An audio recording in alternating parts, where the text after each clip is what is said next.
and 102.9 FM on K275BS Missoula. It's time for Montana's only daily sports talk show, Nuanez Now. Watch the show statewide on SWX Montana Television. I like football! Now here's your host, Coulter Nuanez.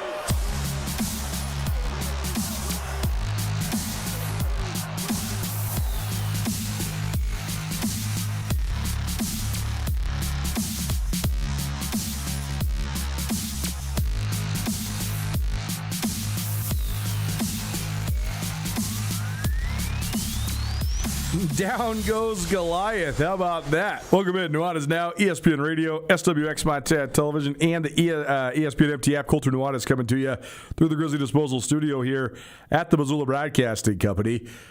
We have plenty to get to today, but we lead with Spain getting up early on France and then tagging another one on and then just controlling the game from start to finish, basically. And it's not to say that the Spanish aren't real deal contenders. I mean, they are always one of the great teams in the world in international competition. But France has won 4 World Cups in the last 28 years. Excuse me, they played in 4 World Cup finals in the last 28 years. They've won 2 World Cups. It looked like they were on a collision course for a World Cup championship match rematch with Argentina, who still, by the way, has to get through England tomorrow. But instead, it's the Spanish that are going back to the World Cup final.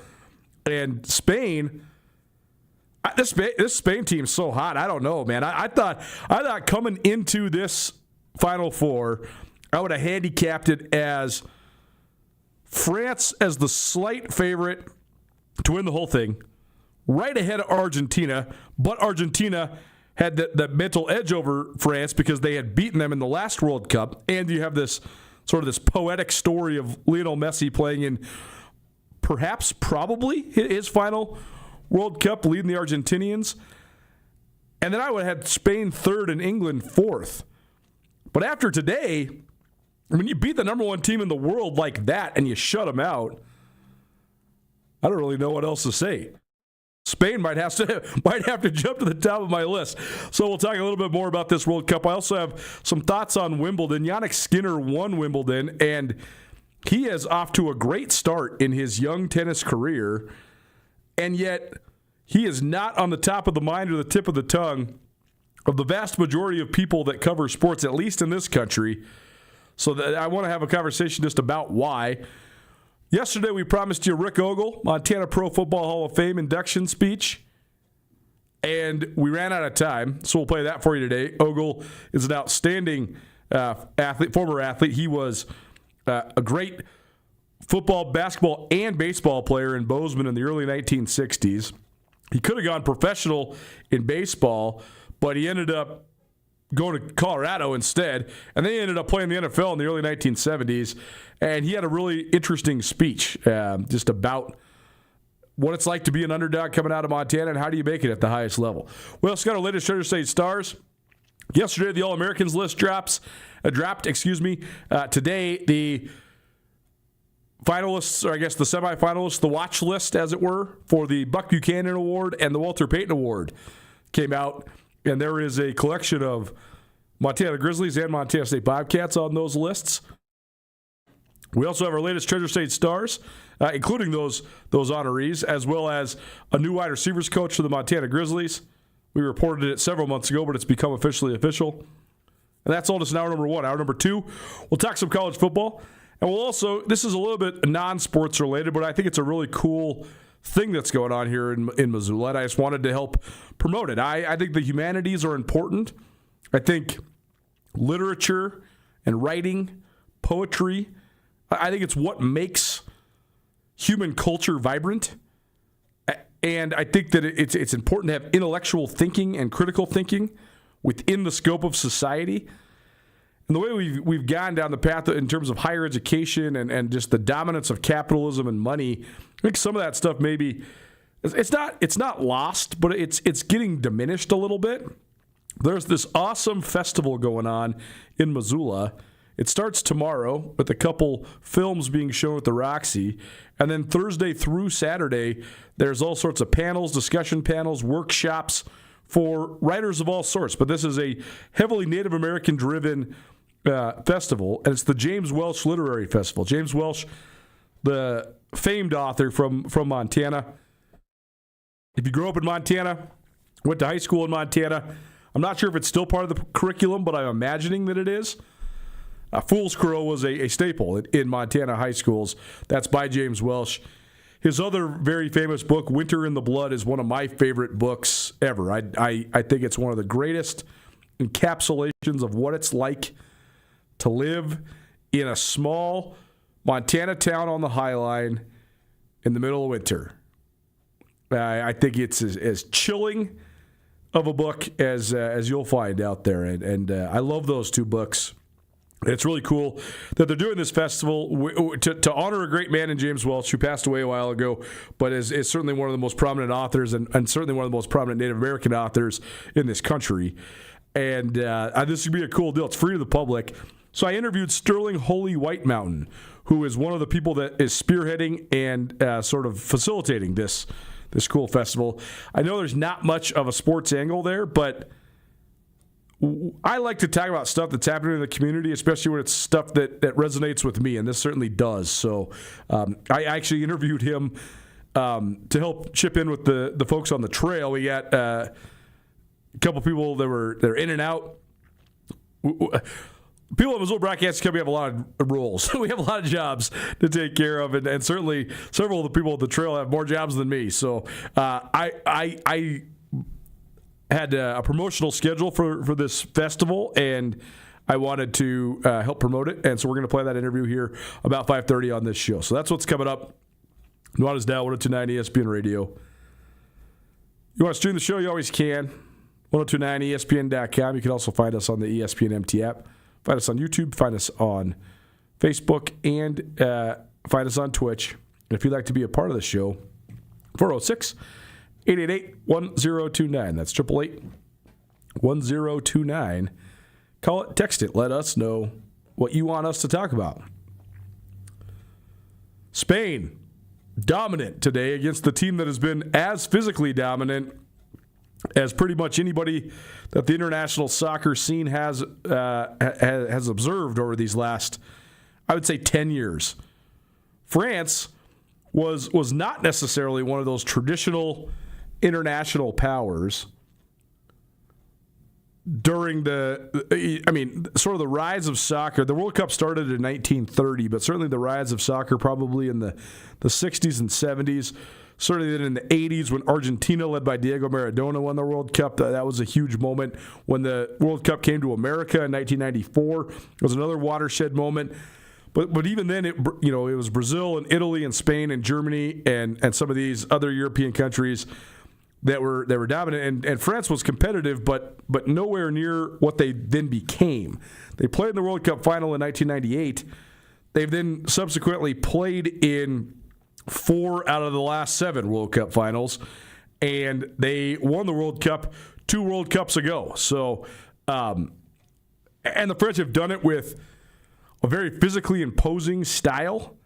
They are known as one of the toughest teams, known as one of the teams that is just going to put you in a box and try to rough you up. I mean, some would say they've even been known for borderline dirty play. But it's all resulted in an international team that has been the best in the world, really, for the last, I'd say, 8 to 10 years. Argentina, for sure, has been right there, winning the last World Cup. But France came in as the number 1 team in the world and the favorite in this World Cup. Spain came in as a contender, but Spain truly, they took France apart today. They scored early. And the scuttle around the office here was that, well, okay, Spain's up early, but France will figure out a way to get this done. And that's not the case, as then the Spanish added another one, and they outlast and completely outplay France in a 2-0 win. This denies France their third consecutive tournament final. That's only been achieved by West Germany in the 1980s and Brazil between 1994 and 2002. And instead, it's the Spanish that are going. So, this is what's crazy. The World Cup has been so top heavy. I referenced this statistic yesterday, but there's only been 8 countries that have ever won the World Cup, and there's only been 13 that have ever played in the final. So it's rare to even get to the final, certainly. But the Spanish were sort of right outside that top tier coming in. And today, that's not the case. So, several of the best players in the world lose in this match, including Kylian Mbappe, who most people will consider, like on that contemporary Mount Rushmore for the World Cup, like amongst players in the world. But I thought the tactical nature of the way that the Spanish played and their ability to possess the ball was the key, certainly. And now they're into the World Cup final for the first time since 2010, and only the second time ever. That was surprising to me. Spain does have the World Cup championship in 2010, and they won that one, by the way. They won that match 1-0 over the Netherlands in Johannesburg, South Africa. South Africa. But they haven't been back to the final since, and that was the only time they ever been to the final. It's the only time they ever won. There was some interesting, weird circumstances around that time. Like, that team was about, I was texting Andrew Houghton about this, who is our former producer and an aficionado when it comes to international soccer. And he was saying it was all about the timing. He said that Spanish team was pretty much the best in the world from like 2008 through 2013. But there was only one World Cup in that span. They won it in 2010, and then it sort of ran out of steam by the time the next one in 2014 rolled around. So that's part of the narrative around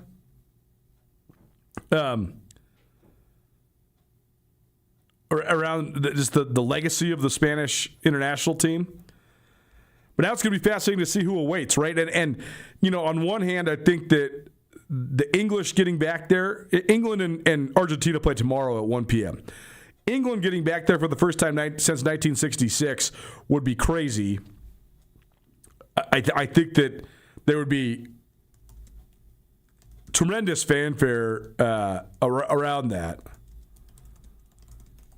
But I also think that Argentina versus Spain would be crazy.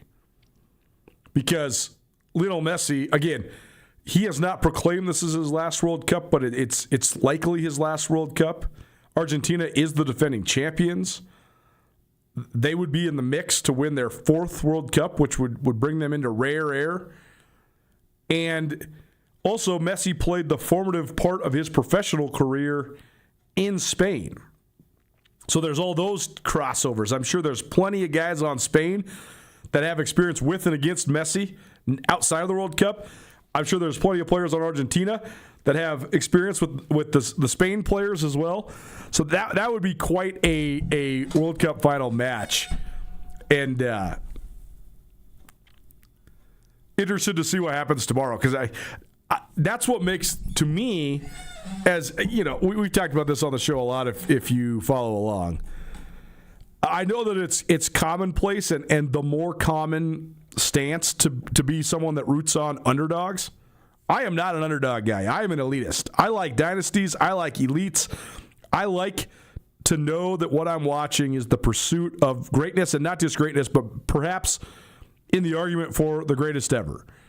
I love watching individual athletes or teams stack championships and try to place their legacy alongside some of the other great teams and competitors in their various sports. But that's what made this World Cup Final Four so great, is you have 4 world powers. They are the top 4 ranked teams in the entire world. And you just knew, and they all have some of the best players in the world as well. So you just knew that no matter who beat who, any of the 4 crossover matchups you could have, Argentina versus Spain, Argentina versus France, Spain versus Argentina, or Spain versus England, all the combinations you could have had would have been great for a final. And so no matter who wins tomorrow, it's going to be a great final with great storylines. But I do think that that's the Spain-Argentina one could have just slightly a little bit more juice to it. So you also wonder, like, how many, let's say it is Spain-Argentina, how many people can get their way to MetLife Stadium in New York, I guess in East Rutherford, New Jersey, to catch that match. And don't get me wrong, that's not, I don't even know if Argentina-Spain will be the one that drives the ticket prices up and drives it home. England could be the same way. So it's going to be fascinating to see how the dominoes fall. But what a win by Spain today. And we're getting closer and closer to the completion of what has been an unbelievable international event here on North American soil. The championship match, by the way, is on Sunday, June 19th. Or July 19th, excuse me. That's this Sunday. And it's at 3 p.m. Eastern, so 1 p.m. here in the state of Montana. Nuanez Now 102.9 ESPN Radio, SWX Montana Television, and the ESPN MT app. Yesterday we did a little retrospective, like what were we talking about on July 13th last year or in recent years? Because I have all my Google Docs from previous shows saved. Well, it was a little bit barren from the notes from the last couple of days. But it's even more barren on July 14th. Some of the stuff, I mean, we had hardly anything on the show. I looked up 2021 July 14th. I looked up 2023 July 14th. This is the time when it's slim pickings. But then we always turn the page to football then, right? This is right around when the Walter Payton Award and Buck Buchanan Award watch lists are coming out, the All-American lists.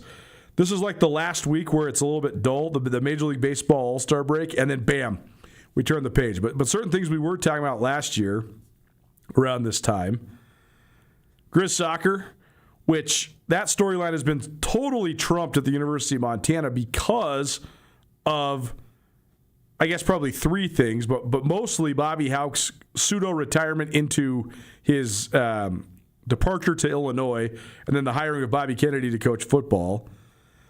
I think the late run by the men's basketball team at Montana stole some thunder from any conversations around Grizz soccer. And probably just the historically bad season the Lady Grizz had also dominated a lot of conversations. But the Grizz were a hot topic in soccer last fall because they were gunning for their 3rd straight Big Sky championship. They got it. They won it. They then won a historic championship match against Weber State in front of almost 2,500 people, which I believe is the most to ever watch a soccer game in the state of Montana. So that's pretty cool. But I think the other part of the reason it's maybe gotten overshadowed or not talked about as much as there's so much mystery around the program now because Chris Chudovitsky, the great head coach, he split down and went to Washington State, and he took half the roster with him. So who's back for the Grizz? I mean, they graduated a bunch of great seniors like Maddie Dida and Allie Hendrickson. Also, some of their other better players went with Chudovitsky to Wazoo. So I just don't know what to think of this Grizz soccer team. I know this. The Big Sky tournament is in Missoula this year because the soccer league works like softball does, where last year's champion hosts this year's tournament. So the Grizz won it last year. That means they got the right to host this year. Will they be one of the favorites coming in again? Or will they take a step back under first-year head coach Stuart Gore? But that's an interesting soccer storyline, here on a local level. One other thing we were talking about last July 14th, I mentioned Chris Gotterup as a guy who maybe I thought was a dark horse at this week's Open Championship at Royal Brookdale. Gotterup, last year at this time, he was coming off a Scottish Open win where he stared down Rory McIlroy and outlasted him. And that was Gotterup's first professional win. To do that overseas against Rory McIlroy, who's from Ireland, and to do it in the Scottish Open, and to do it as a young golfer who's just a couple years removed from college, that's pretty darn impressive. Gotterup has been good since, but he has not been a guy that has been able to truly contend in majors. He, so far this year, he finished 24th at the Masters. He finished 10th at the PGA Championship, and then he finished tied for 33rd at the 43rd, at the U.S. Open. He finished third at the Open Championship last year, coming off of that Scottish Open win, which was, by the way, one of 5 professional wins for Chris Gatterup. So is he ready? Is he ready to really attack that? If you haven't followed Gatterup, he was a really great college golfer. He was the Big Ten Player of the Year at Rutgers a couple times. Then he transferred to Oklahoma State, where then he was the Haskins Award winner, which is the National Golfer of the Year. He then turned pro in 2022, but he did not have those first couple wins until he won the Myrtle Beach Classic in 24 and then that Scottish Open that I'm referencing in 25. And then he's won 4 times since then. So he does have a fair amount of victories the last couple years, but he needed that breakthrough first.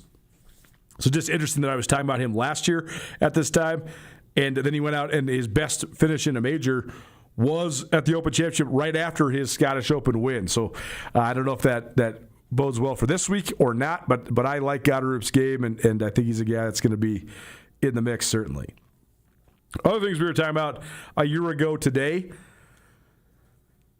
we were talking about Kevin Durant going to Houston. That was a trade that sort of got glossed over in the NBA. And then after the dust settled, the Kevin Durant saga has just been, it's been just one of the most bizarre, interesting, and sort of inexplainable, like legacy building, but also legacy tarnishing that we've seen. I mean, I think objectively, it's impossible to deny Durant's unbelievable abilities. He is absolutely one of the best shot makers and one of the best scorers in the history of basketball. Period. There's no disputing that. I mean, he's a multiple-time scoring champion. He's an MVP, a Finals MVP. He's averaging 27 points per game for his career, shooting 50% from the floor, almost 40% from three, and almost 90% from the free throw line. A 50-40-90 shooting split is rare air if you do it for a season. He's at 50-39-88 for his career. That makes him objectively the most efficient scorer in the history of the NBA. And I think that nobody's going to deny that he is one of the better players of his generation, and he's one of the better players of all time. But the reason his legacy is so interesting is you look at, I'm looking at his resume right here, right? He's a 2-time NBA champion. He's a 2-time Finals MVP. He was the overall MVP of the league in 2014. He's a 16-time All-Star. He's been first-team All-NBA 6 times. He's been second-team All-NBA 6 times. He was the Rookie of the Year back in 2008. He's won 4. I think I said 2 scoring titles. He's won 4 scoring titles. He was on the NBA All-75 75th anniversary team. He's one of the best one-and-done college players of all time. He was the number 1 recruit in the country coming out of high school. So the guy has been nothing but unbelievable in terms of his prestige and his pedigree. But his career has been tainted a little bit. I mean, not even a little bit, a lot of bit. And I think that comes from several factors. One, he was drafted by the Seattle Supersonics, and the Supersonics jumped ship to Oklahoma City. If KD just would have been in Seattle for the first 10 years of his career instead of that, the Sonics going, that's not his fault. That is Clay Bennett's fault. That is NBA leadership's fault. It is not Kevin Durant's fault. But he still was part of that transition. And I just can't help but wonder what would have happened with him. He would have been so beloved in Seattle. People just would have loved him. And, he might be working on year 20 as the greatest Supersonic of all time. But instead, he was in OKC, and they had a really good team, and then they dismantled that whole team, and they've had 2 of the most impressive rebuilds that the league has ever seen. But when we left OKC, he went to Golden State, and a lot of people thought that was ring chasing. A lot of people thought that was stacking teams. He was the Finals MVP 2 years in a row for 2 straight NBA champions. He was the best player on the team that a lot of people consider the greatest team in NBA history. Yet because he sort of signed a deal with the Devil to go play with a bunch of the other best players in the league. People use that against him instead of using it for his legacy. Then he leaves Golden State and he basically goes to Brooklyn to die. That he did nothing with the Nets. He only played 35 games the first year, 55 games the second year, and then 39 games the third year. He was then subsequently traded to Phoenix.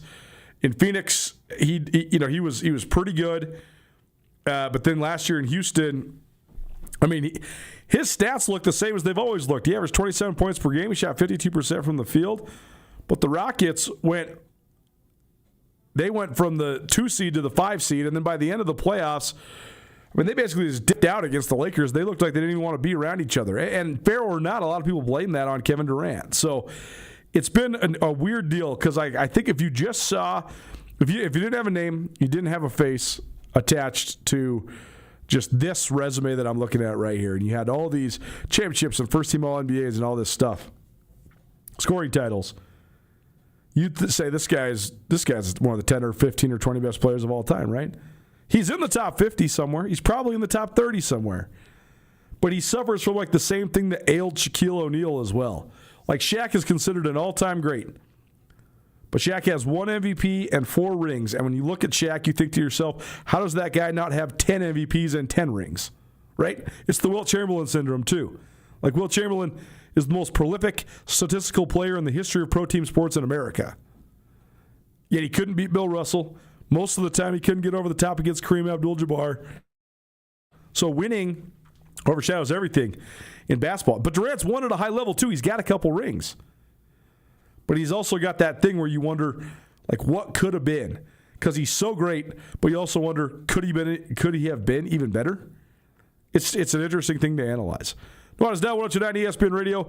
We'll talk tennis at some point either today or tomorrow, but I want to have a little bit of room to breathe because I want to be able to get this Rick Ogle Hall of Fame induction speech in because I think that it's really, really good. So we'll take a break, come back, and hear from one of the great Bozeman Hawks of all time, a 3-sport athlete at Bozeman High, who then went on to play in the NFL. Rick Ogle, one of our inductees from the Montana Pro Football Hall of Fame a couple weeks back, joins us next. Keep it right here, 102.9 ESPN Radio.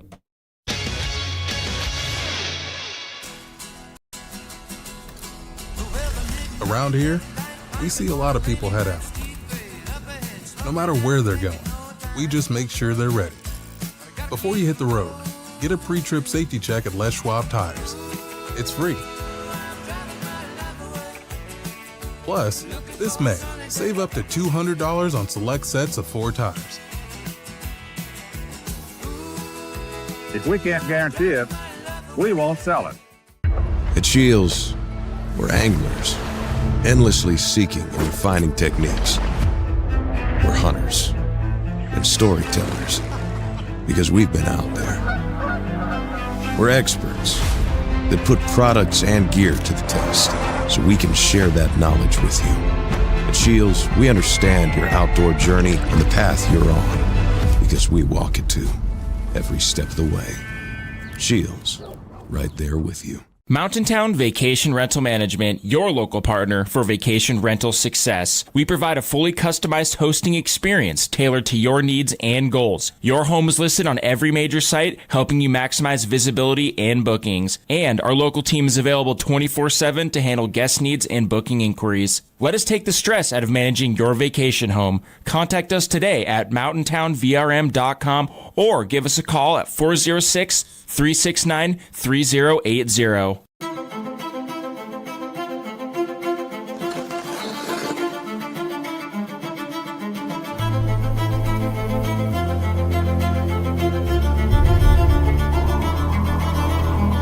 The rare moments in life, they're not just few and far between.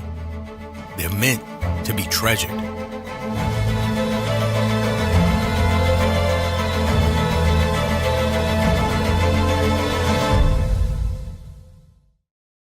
Bring the whole family to the Stone of Accord for a wonderful brunch.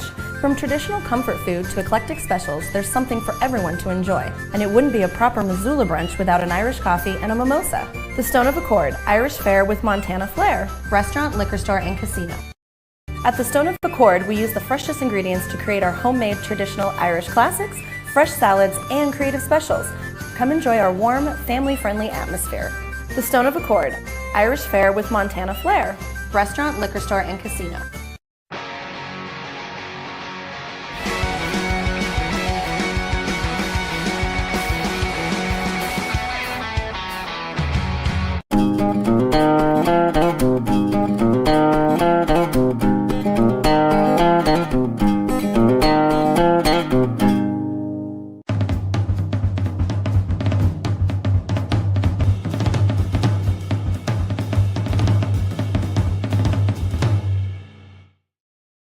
ESPN Missoula Sports Center.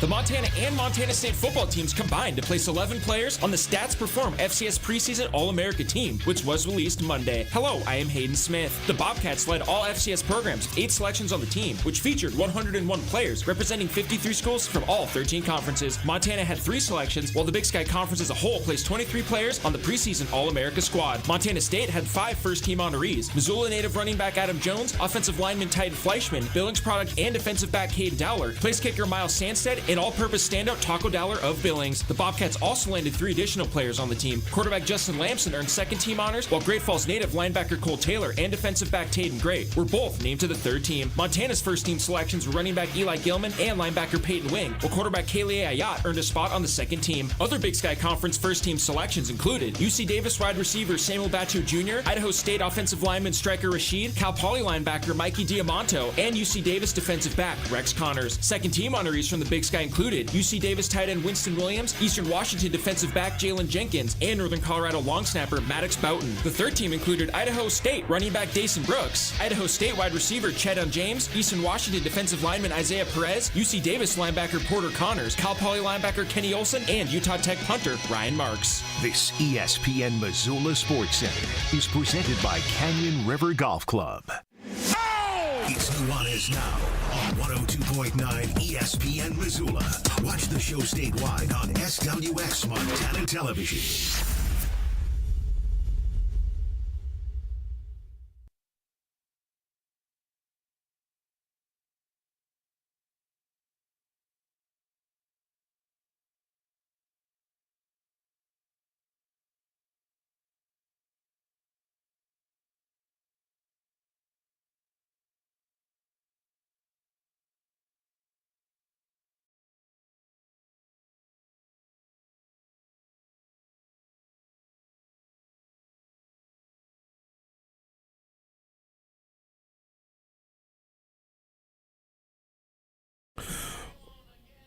Welcome back, 102.9 ESPN Radio. Nuanez Now coming to you from the Grizzly Disposal Studio. Grizzly Disposal has roll-off boxes for your construction project. They can get them to you within 24 hours. Don't wait days or even weeks. Grizzly Disposal has roll-off construction boxes in stock. Then you can get them to you fast. Visit grizzlydisposal.com or call 406-541-7171. That's 406-541-7171. Our Montana Pro Football Hall of Fame coverage continues. I recorded all the speeches of the inductees because I thought they were very interesting. I thought this group was a very good storytelling group. Rick Ogle grew up in Bozeman, Montana. He was a standout in football, basketball, and baseball at Bozeman High. He could have played collegiately in all 3 sports. He could have played professional baseball if he would have liked. Instead, he chose to play football. He played for the Colorado Buffaloes from 1968 to 1970. Then he played for the St. Louis Cardinals from 1971 through 1972. Then the Detroit Lions, and then his career, as with so many of these Montana Pro Football Hall of Famers, ended abruptly due to an injury, but he certainly had some flashes. I mean, he started for the Cardinals for 6 games and then started for the Detroit Lions for another 5 games. So he started in the NFL his 2 years that he was largely healthy, and then his career sort of went up in flames because of the injury bug. But I thought he had a good message. He also mentions Rick Helmus off the top. Rick Helmus is the chairman of the board, for the Montana Pro Football Hall of Fame, and he was an inductee as part of our 10th class. I am on the board, and I help with the bios and the selections. But Rick Ogle references Rick Helmus right off the top. So that's who he's talking about. And then he gets into some great stories just about his life and his football journey. Here is Rick Ogle's Hall of Fame speech from a couple weeks ago in Billings. So Rick Helmus is something, huh? honest to God. I mean, there's a guy with a dream. A guy with a dream, and he made it happen. So, you know, like everybody in this room has probably had those dreams and about what they want to do and who they want to be and how they want to do it, and not quite gotten there. And Helmus, he's a bulldog. He's a bulldogger. Right, Rick? He called me up that night. I was shocked so much. I said, I don't really know what the Hall of Fame is and what it's all about. He's a great guy and has contributed so much to Montana football that is still yet to be discovered, Rick, because this thing's growing, and every day that this grows, the kids within this state who play football know that they have a chance to play at the highest level, and they know that they're going to be acknowledged by the state and the people of the state. And it's just such a wonderful thing that has happened here. My hat's off to Tom and the whole staff that I met last night. A hell of an effort, really. So, you know, talked about my life in athletics and talk about being in a quandary when you're 18 years old. You know, I had the contract in my hand from the Cleveland Indians, and I had athletic offers to play football from a lot of places. And, you know, I'm 18 years old. I'm having a great time. I'm just graduating from high school. And so, anyway, it came down to, in early June, I had to make a decision. I either had to sign and go play baseball, or else I had to sign a contract with the University of Colorado to play football. And my dad really was the intervening person in that thing. And he said, you need to get an education first, because you don't know what's going to happen to you. You don't know if you're going to be riding the bus in South Carolina for the next 5 years, or you don't know what's going to happen when you get to the University of Colorado and you get hurt the first week of practice. You need an education. So we made a deal. My dad made a deal with Eddie Crowder, who was the head coach and the athletic director at the University of Colorado, and I could play baseball and football. And I only had to have like 10 days of spring ball, which was the best thing about it. Everybody hated spring ball. So anyway, it was kind of an interesting thing, because the last week, the coach from Colorado was in Bozeman, and it was a guy named Dan Staley. He was the freshman coach there. And on the other side was a guy named Christian, who was the scout for the Northwest for the Indians. And they're both staying at the hotel. I lived on Main Street in Bozeman, and they were staying at the hotel across the street from us. Every day they'd come over and have breakfast. My mom was serving breakfast, and they'd talk to me, both of them at the same table. So I then go to high school and finishing the year, and everything was cool. And then one day Dan came and says, I'm getting thrown out of the hotel because it's graduation at the university and they don't have any rooms left. So Dan had also recruited my brother 5 years earlier to go to Stanford. So my mother knew him, and he was, Dan was a really likable guy. So she says, well, you can live in our house. You stay in the house. And the guy, Christian, the the head scout or the scouts, Northwest Scout for the Indians says, well, that's not fair. So, anyway, long story short, my dad went out. He was a smart man. I made it through college and didn't get hurt. I made it through a year in the pros and didn't get hurt. But my second year, or the second year, 4 to 5 games into the season, and it's over. It's that fast. So, how do you get to that point? I had I went to training camp for the Cardinals, and I was in the North Shore of Chicago, and I had a roommate there from Northeast Missouri State, and he was an offensive lineman, a great kid, and we had kind of a friendship there for about 3 or 4 days, and one day after practice, he said, I don't belong here. And I said, but you really haven't given it a chance. It's like 3 days. And so anyway, he said, well, I just don't think I belong here. So the next day I woke up and he was gone.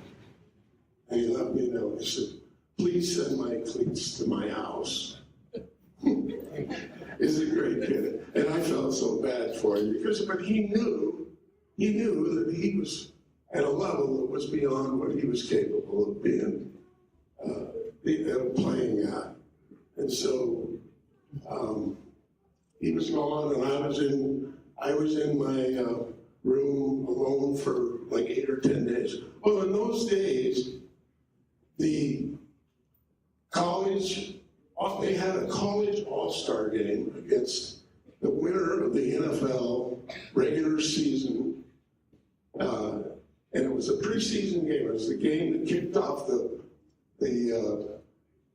season for the pros, and it was a nice game for the really good high school player or college players, and so that game was on Friday night. So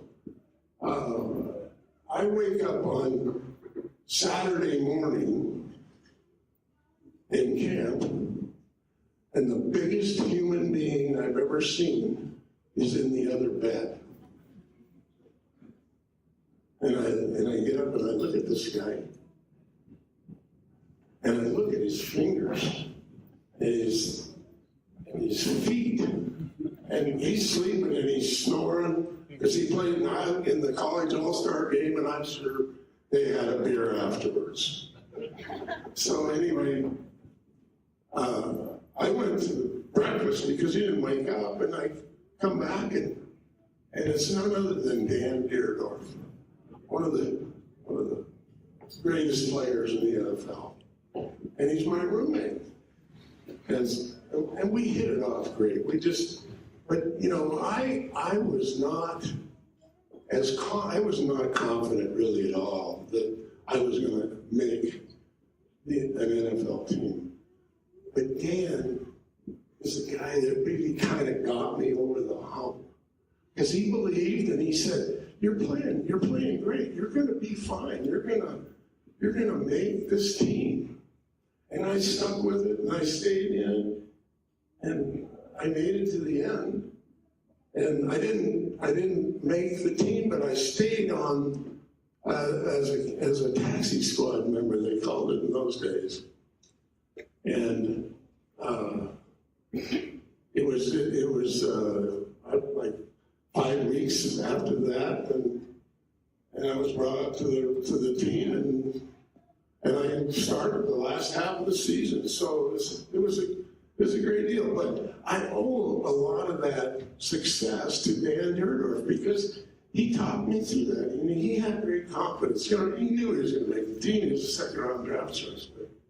So those people that help you along are interesting. You're listening to Rick Ogle's speech with the Montana Pro Football Hall of Fame. How about that story? You wake up the first day at training camp, and who's sitting next to you? Dan Deerdorf. It's amazing. I mean, if you don't know who that is, I know we're getting to the point where guys that played in the late 60s and the early 70s is a long time ago.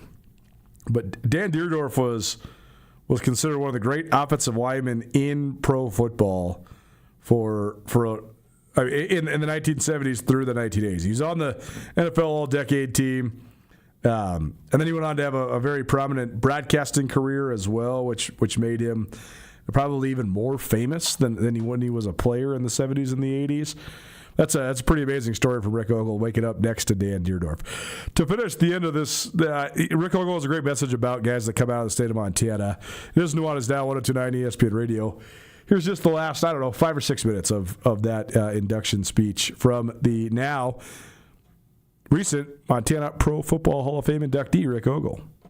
I remember a lot of these guys have talked about their coaches, and I just had so many coaches, baseball coaches, football coaches, and they all, preach the same things. At least I felt like it was the same thing.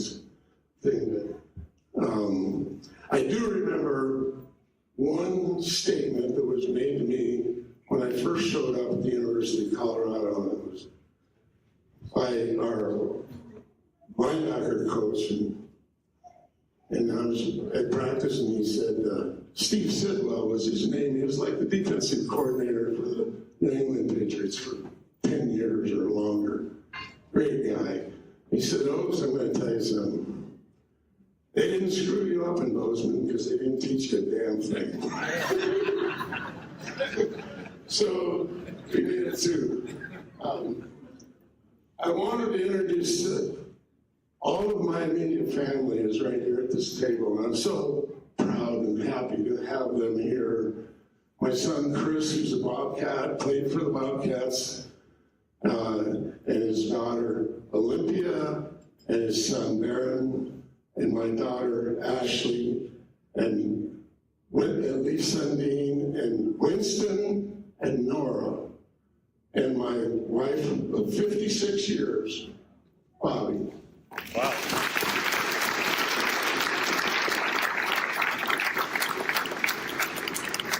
So I guess I could sit here and say that I really didn't know where the hell I was going. When I got done, I was going to play baseball, I was going to play football.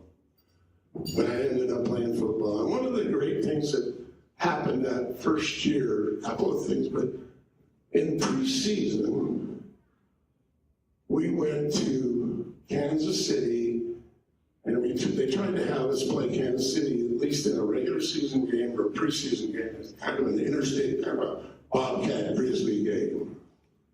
And so we went to Kansas City, and it was the neatest thing, you guys, because here I am, Rick Ogle from Bozeman, Montana, and Jan Stenner comes to the 50-yard line during warm-up, and we're warming up, and he waves at me, and he had me come over, and he said, congratulations, looks like you're playing well. It was a wonderful thing that Jan did, and I knew Jan pretty good. I'd already known him because Jan's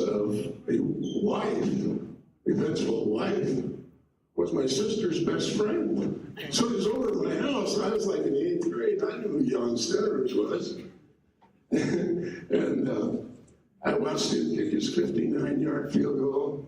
I think he's class 1, Rick, from your Hall of Fame. Yeah, hell of a guy. And he represents Bozeman and Montana very, very well. So, I wanted to talk about one other thing.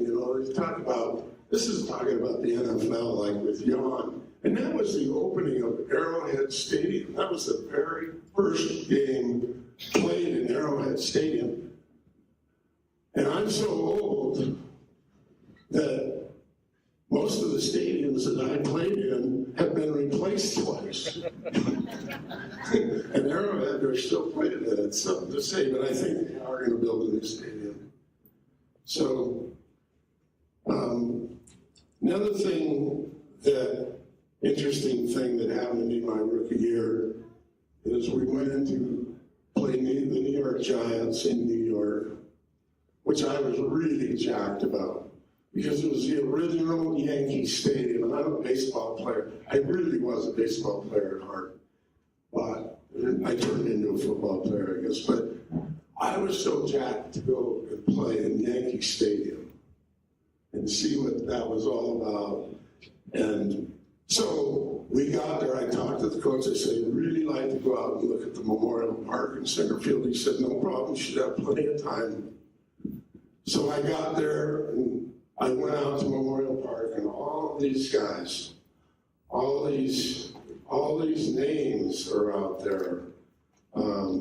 Gary, Ruth, DiMaggio, Mel, Maris, Howard, Ford, Barra, and a few more. I couldn't fathom. I mean, it was the neatest thing I'd ever seen. And the park is still there, but it's changed dramatically from when I first saw it. And it was just the most fabulous experience for me. And I had the best game of my year, my career there in New York, and had the ability to run after Frank Tarkin because he'd gotten traded to New York, and I could play with Frank because I could run him down because I could run, and but he was all over the field. He was a tough guy. So I don't really have such a huge message, just such a great experience, and I've just had such a wonderful time here today and yesterday, and experienced all these guys that are coming in the induction, telling stories about their life in the NFL and in college and high school, and I am the luckiest guy in the world. I really feel like I am. A great family, live in Montana, people like you who care about football, no question. And I appreciate all that. I appreciate you and your love of the game. And thank you very much. I'm very proud and very humbled to be in the Hall of Fame in Montana. Thank you. Rick Ogle, his recent induction speech after being one of the inductees into the Montana Pro Football Hall of Fame. You're listening to Nuanez Now, 102.9 ESPN Radio. More on the other side right after this.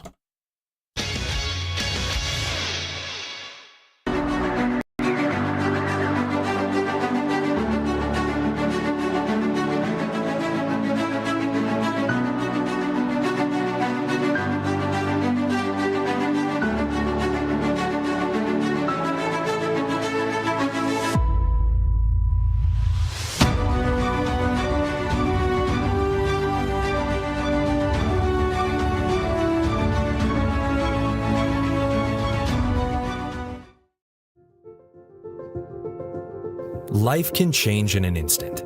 If you've been hurt in an accident, suffered from medical negligence, or facing criminal charges, you don't have to face it alone. At Ryan Miller & Coburn, we're here to listen and fight for you.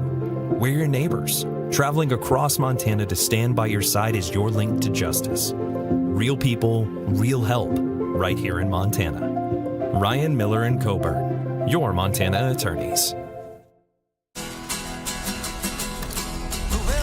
Around here, we see a lot of people head out. No matter where they're going, we just make sure they're ready. Before you hit the road, get a pre-trip safety check at Les Schwab Tires. It's free. Plus, this May, save up to $200 on select sets of 4 tires. If we can't guarantee it, we won't sell it.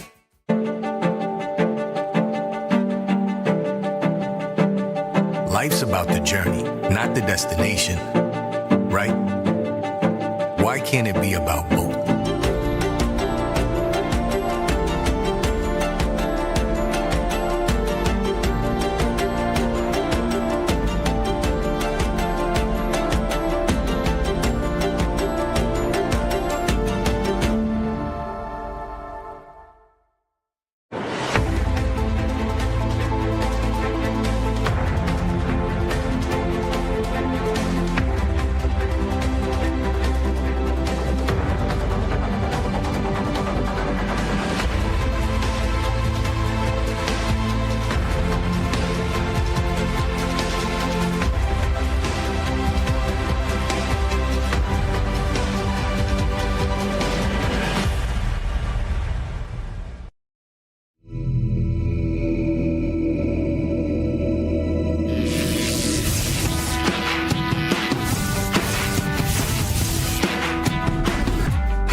Jewelry Design Center. We want to be your jeweler for life.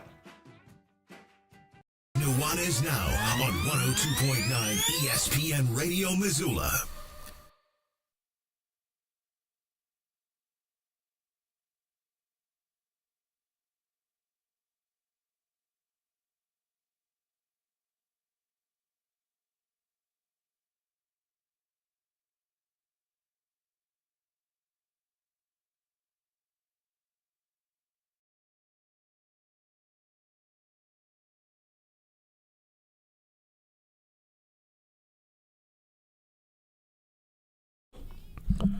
Nuanez Now, 129 ESPN Radio, SWX by TAD Television, and the ESPN MT app. We are up against it here for the first hour. We got a whole nother hour coming your way, so stay tuned for that. But quickly, let's do a little Tag Tuesday. It's Taglieri Tuesday, every Tuesday here on Nuanez Now. They are one of the premier sandwich shops in Montana. They've been voted best sandwich in the Treasure State by both People Magazine and the Food Network. And that's not all they got. They have an unbelievable selection of Italian-style goods, from pastas to olive oils, pasta sauces, and old world wine. But it's the sandwiches that keep you coming back for more. We got a $25 gift card for you. You can use it on anything, sandwiches, olive oil, or both. All you got to do is hit us up right now, 406-888-1029. I want you to text us what you want us to talk about, 406-888-1029. Hit us up. Let us know what you want us to talk about, and let us know you want some sandwiches, courtesy of Taglieri Deli. Tag Tuesday every Tuesday here on Nuanez Now. Hour one of the books, hour two coming your way. Don't change that dial. Talking all things Big Sky football. Next, keep it right here. 129 ESPN Radio.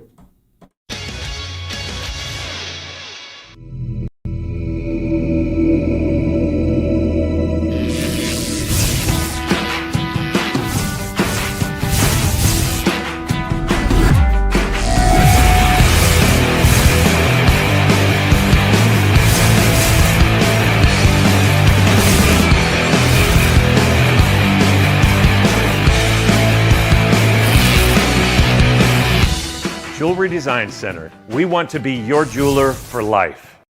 Bring the whole family to the Stone of Accord for a wonderful brunch. From traditional comfort food to eclectic specials, there's something for everyone to enjoy. And it wouldn't be a proper Missoula brunch without an Irish coffee and a mimosa. The Stone of Accord, Irish fare with Montana flair, restaurant, liquor store, and casino. At the Stone of Accord, we use the freshest ingredients to create our homemade traditional Irish classics, fresh salads, and creative specials. Come enjoy our warm, family-friendly atmosphere. The Stone of Accord, Irish fare with Montana flair, restaurant, liquor store, and casino.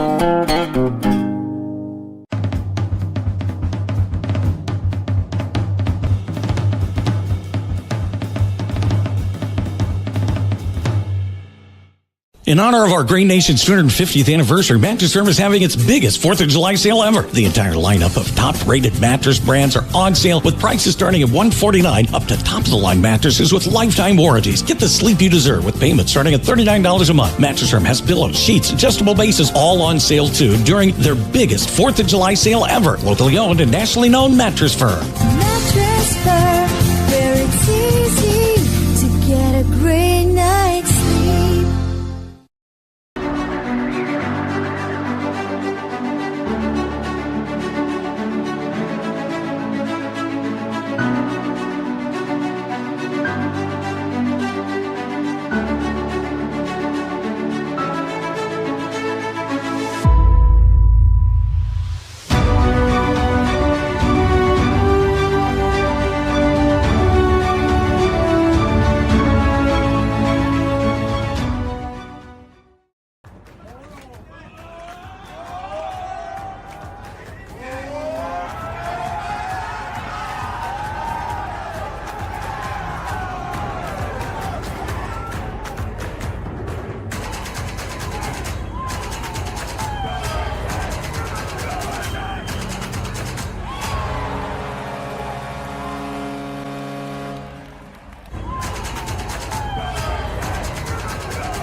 KVU HD3 Stevensville and 102.9 FM on K275BS Missoula. ESPN Missoula Sports Center. The Montana and Montana State football teams combined to place 11 players on the Stats Perform FCS preseason All-America team, which was released Monday. Hello, I am Hayden Smith. The Bobcats led all FCS programs with 8 selections on the team, which featured 101 players representing 53 schools from all 13 conferences. Montana had 3 selections, while the Big Sky Conference as a whole placed 23 players on the preseason All-America squad. Montana State had 5 first-team honorees. Missoula native running back Adam Jones, offensive lineman Titan Fleischman, Billings product and defensive back Cade Dowler, place kicker Miles Sandstead, and all-purpose standout Taco Dowler of Billings. The Bobcats also landed 3 additional players on the team. Quarterback Justin Lamson earned second-team honors, while Great Falls native linebacker Cole Taylor and defensive back Taden Gray were both named to the 3rd team. Montana's first-team selections were running back Eli Gilman and linebacker Peyton Wing, while quarterback Kaylee Ayat earned a spot on the 2nd team. Other Big Sky Conference first-team selections included UC Davis wide receiver Samuel Batu Jr., Idaho State offensive lineman striker Rashid, Cal Poly linebacker Mikey Diamanto, and UC Davis defensive back Rex Connors. Second-team honorees from the Big Sky included UC Davis tight end Winston Williams, Eastern Washington defensive back Jalen Jenkins, and Northern Colorado long snapper Maddox Boughton. The 3rd team included Idaho State running back Dason Brooks, Idaho State wide receiver Chedon James, Eastern Washington defensive lineman Isaiah Perez, UC Davis linebacker Porter Connors, Cal Poly linebacker Kenny Olson, and Utah Tech punter Ryan Marks. This ESPN Missoula Sports Center is presented by Canyon River Golf Club. 1, 2, 3. Nuanez Now on ESPN Radio.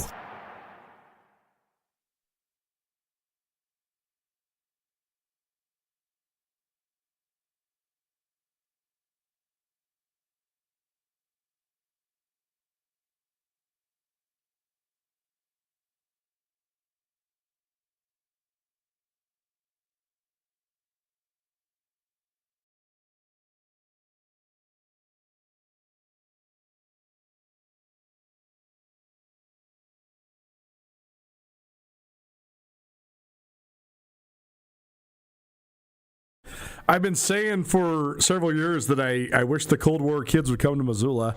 Then I find out they're coming, but they're the undercard. Young the Giant is good, fine. You know, I've seen them. I saw them in the Wilma. That's actually probably like 8 years ago now. I know they've continued to grow, and they're good. That's a good band. I love the Cold War kids, and I was a little bit surprised that they didn't have like a headlining show of their own. But they are here, coming up in a few weeks. And I'm definitely going to try to figure out a way to make my way down to that one because I have not gotten any concert action here in May, June, or July. So maybe I'll head on down to that one here in a couple Wednesdays. But that should be a fun one, certainly, and maybe I'll see you down there. It's Nuanez Now, 102.9 ESPN Radio. Appreciate you for hanging. If you missed anything in the first hour of the show, we talked about the... I mean, I guess it's hard to say it's not an upset win for Spain over France. France is the number 1 team in the world, headed into the World Cup and throughout this World Cup.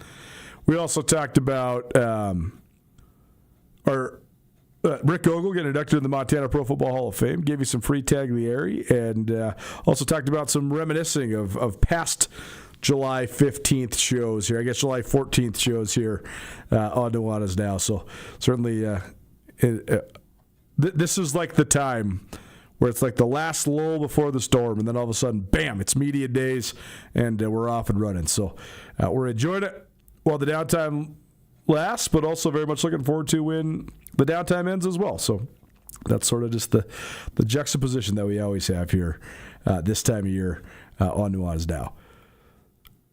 We are coming to you through the Grizzly Disposal studio here at the Missoula Broadcasting Company. Grizzly Disposal, locally owned, veteran-owned, and the only bears that should be in your garbage. If you'd like one-bin recycling, they got it for you now. They pick it up twice a month at your house.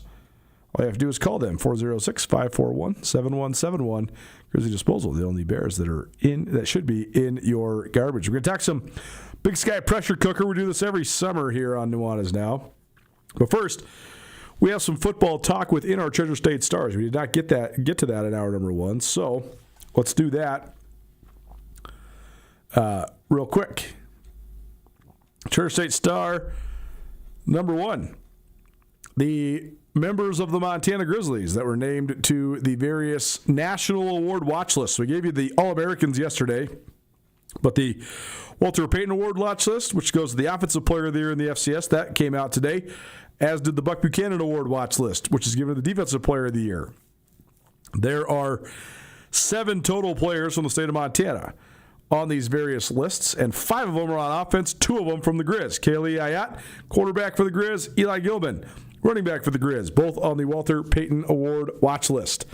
From Montana State, Justin Lamson, the senior quarterback, Taco Dowler, senior wide receiver, Adam Jones, junior running back, are all on the Walter Payton Award watch list. And Caden Dowler, who's the reigning Big Sky Conference Defensive Player of the Year, he is on the Buck Buchanan Award watch list, as is Peyton Wing, who's a senior linebacker for the Grizz. So Lamson, Dowler, Jones from the Cats, Ayat, Gilman, and Wing for the Grizz. Little surprised that Cole Taylor was not on there for Montana State as well. He was a preseason third-team All-American, so just kind of right off that list. There was a couple linebackers from the Big Sky on the Buck list, but Taylor was not one of them. But he was a second-team All-League guy last year, so and he's just a sophomore last year, so maybe his time is still to come. But I've just been really high on him. But all those guys, lead our Treasure State Star is probably presented by Parkside Credit Union. Parkside Credit Union, a great place in western Montana to get a loan because Parkside Credit Union loves to say yes. Our next Treasure State Star, Laura Now. She absolutely ripped the Montana State Women's Amateur Golf Tournament to shreds. She shot a 65 on the first day, a 70 on the second day, and a 66 on the third day. She finished 13 under, and she won the tournament by 15 strokes. She had it absolutely rolling on the front 9, both the first and the third days. 5 birdies on each front 9 those 2 days. So that's the way you get ahead and stay ahead. So congratulations to her. She is a sophomore at Montana State. It's an interesting dynamic because there's no men's college golf in Montana. So all the guys that play in the state AM, some of them are college golfers or have been college golfers that just have ties to the state of Montana. But most of them are past their like daily competing days. There is women's golf at Montana and Montana State. So there's these Division I athletes that live here when they're in like the height of their collegiate training. So the last couple years, it's been just dominated by college players. Raina Ports from Montana. She won it last year. Laura Dow from Montana State, she wins it this year. So I'm not saying that's good, bad, or indifferent. It's just an interesting dynamic. And if you're wondering why there's a bunch of gals in their early 20s that are winning the state AM, but most of the guys that are winning it are real live, approaching middle-aged adults. That's why, because there's not college golf in the state of Montana on the men's side, but there is on the women's side. Treasure State Star number 4, the Garden City Softball League's Major Division All-Star Squad is bound for the Montana Little League Regional Championships. So it's just like the Little League World Series. This is for softball. This is a team of Missoula area girls between 11 and 12. They won the state championship against Billings over the weekend, so they get to go to San Bernardino, California for the Northwest Regional. This is from a press release. Bill Stockton, who's the head coach of this young group, said, winning the state championship and earning the opportunity to represent Montana is an incredible accomplishment for these players. They've worked hard, supported one another, and represent the Garden City and Missoula with pride, end quote. So that's pretty cool. It's always cool when you get the Little Leaguers going to one of the biggest stages. And then our final Treasure State Star for today is Eric Price. This is just a bit of news I wanted to share about Eric Price. I reported on February 4th that Eric Price would be the new wide receivers coach for the Montana Grizzlies. Well, the Grizz didn't actually confirm this until last week. That's not a shot at their. I mean, the Grizz have been notoriously slow when it comes to PR.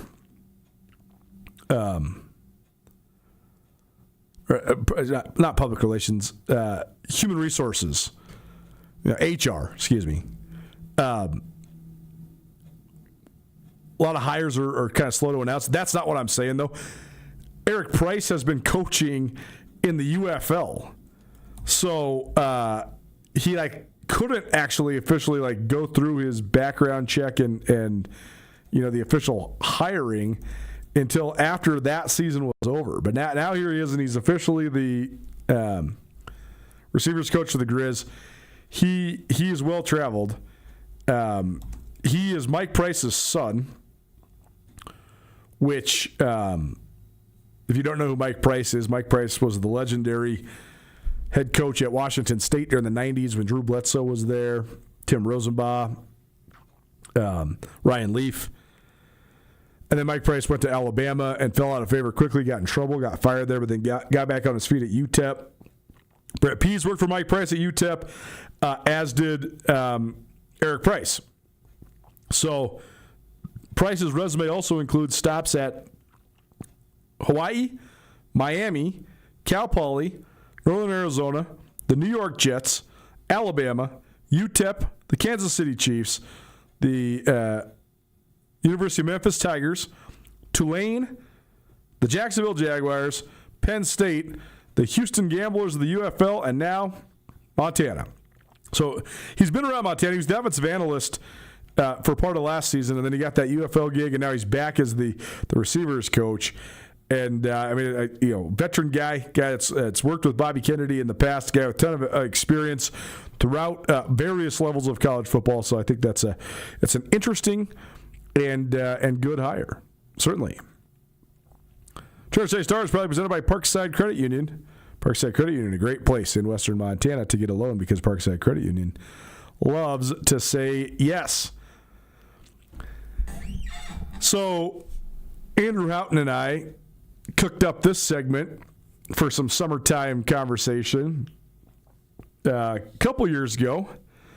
It's been a fun one, but I haven't ignited it as much as in past years because it hasn't much changed. We've always called this the Big Sky pressure cooker, and we go through and we just talk about which programs in the Big Sky have rising pressure, falling pressure, the most pressure, the least pressure heading into the upcoming football season. Well, here's what's crazy, is that I would actually argue that over the last 3 years, none of this has changed. I think the only thing you maybe could argue that has changed is I've said that forever the Grizz have the most pressure on them in the conference every year, period. That's because of their well-established record of success. It's also because of their unbelievable facilities, particularly Washington Grizzly Stadium and the home field advantage that comes along with that. It's also been because of the fact that they have an incredibly passionate, and incredibly knowledgeable, and an incredibly irrational fan base. So the pressure from outside, from inside, and then you also add in the fact they've had Bobby Hauck as their head coach, and his expectation and his pressure internally is also sky high. The Grizz have been the team that's always had the most pressure in the Big Sky, or among the most pressure in the Big Sky. I even would have said that the last 2 years with Montana State as a real national championship favorite and probably favored over Montana in those conversations. Well, now that flips. So that's the one thing that is different. I think the Grizz have pressure on them this year, but they have a new head coach, so that comes with a whole bunch of mystery. The Cats have a well-established head coach who is, I think, some would say arguably, I would actually say inarguably the best coach in the United States of America at the football championship subdivision level in Brent Vigen. The Cats are also, by the way, if you hadn't heard, the defending national champions. Here's the deal. Defending your national championship is one thing. That is one amount of pressure you can have, for sure. Also, though, when you return all of your headlining players, all your headlining skill players, I should say, that ratchets up the attention, the intensity of the pressure even more. I do think it's a lot easier for the common football fan and the common Big Sky Conference follower to have an opinion on Justin Lamson and Taco Dowler and Adam Jones than it is for them to have an opinion on Paul Brott, who was Montana State's starting nose tackle last year, or JT Reed, who was their starting center. I have strong opinions about those guys, and I thought they were great players.